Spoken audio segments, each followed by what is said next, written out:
Assalamualaikum warahmatullahi wabarakatuh. Perkenalkan, nama saya Felisa Anggita dari kelas 12 MIPA 2. Baiklah, di sini saya akan menjelaskan secara singkat tentang kesalahan dalam uji hipotesis dan uji hipotesis binomial.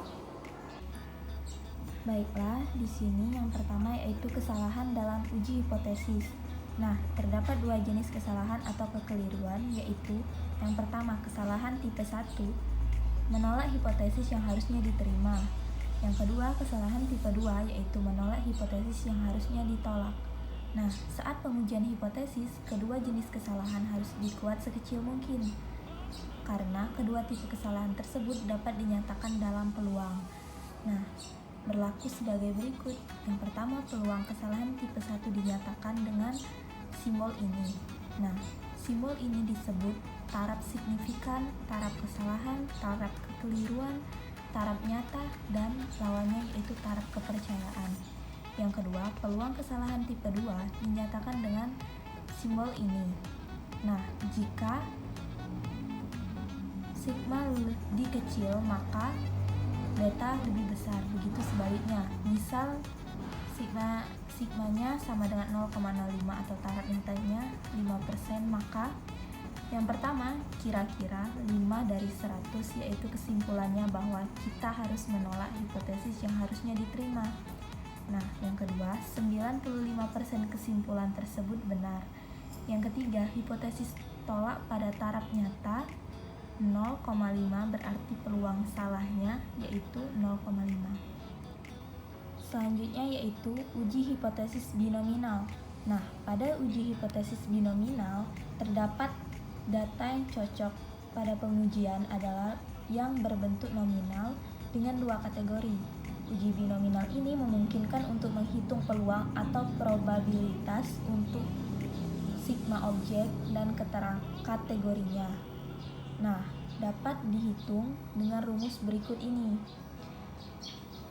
Px sama dengan NCx Px Q N min X, atau B XNV sama dengan NCx Vx Xn min X, dengan NCx sama dengan N per X dikali N min X.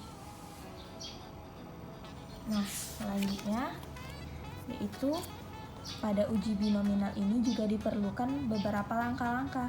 Yang pertama, menentukan hipotesis. Yang kedua, menentukan statistik uji. Yang ketiga, menentukan taraf signifikan atau taraf nyata dengan simbol ini. Nah, yang keempat, menentukan distribusi sampling. Nah, untuk sampel kecil atau N kurang dari 35, maka persamaannya ini Vx sama dengan NCx V pangkat X X Q pangkat N min X, atau B X berbanding N atau P sama dengan NCx V pangkat X Q pangkat N min X. Nah, untuk sampel kecil N lebih dari 35, maka persamaannya pada distribusi yang normal. Nah, yang kelima, tentukan daerah penolakan. Yang keenam, menentukan keputusan tolak atau terima H0 dan mengontrol kesimpulan. Nah, jadi berikut ada contoh soal, yaitu dari 15 mobil berhenti di sebuah restoran. 10 sopir memesan sup ayam. Beberapa probabilitas bahwa pengemudi yang memesan sup ayam lebih besar daripada yang tidak memesan sup ayam. Dengan sigma sama dengan 5%. Nah, apakah proporsi pemesanan sup ayam lebih besar daripada yang tidak memesan? Baiklah, penyelesaiannya yaitu sebagai berikut. Yang pertama yaitu tentukan hipotesis. Nah, hipotesis 0 itu sama dengan P1, sama dengan P2, dan sama dengan 0,5. Yang kedua, menentukan statistik uji. Nah, pada soal yaitu terdapat pesan sup ayam dan tidak pesan sup ayam. Yang ketiga, menentukan taraf signifikan atau taraf nyata. Nah, sigmanya sama dengan 5% atau 0,05. Nah, yang keempat, menentukan distribusi sampling, yaitu pada soal Diketahui N kurang dari 35, maka persamaannya Px sama dengan NCx P pangkat X Q pangkat N min X. Maka N-nya 15, X-nya pesan sup ayam sama dengan 5. Nah, bernilai 0,151. Selanjutnya yaitu yang kelima, tentukan daerah penolakan sama dengan 0,05.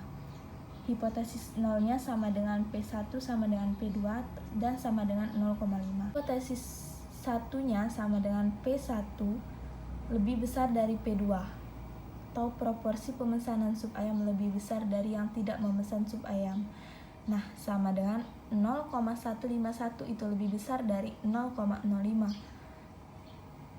Nah, yang terakhir itu kesimpulan. Jadi kesimpulannya bahwa belum cukup bukti untuk menolak H0, maka belum cukup bukti untuk mengarahkan bahwa pemesanan sup ayam lebih besar daripada yang tidak memesan. Sekian penjelasan dari saya. Mohon maaf apabila masih banyak kesalahan. Saya akhiri. Wassalamualaikum warahmatullahi wabarakatuh.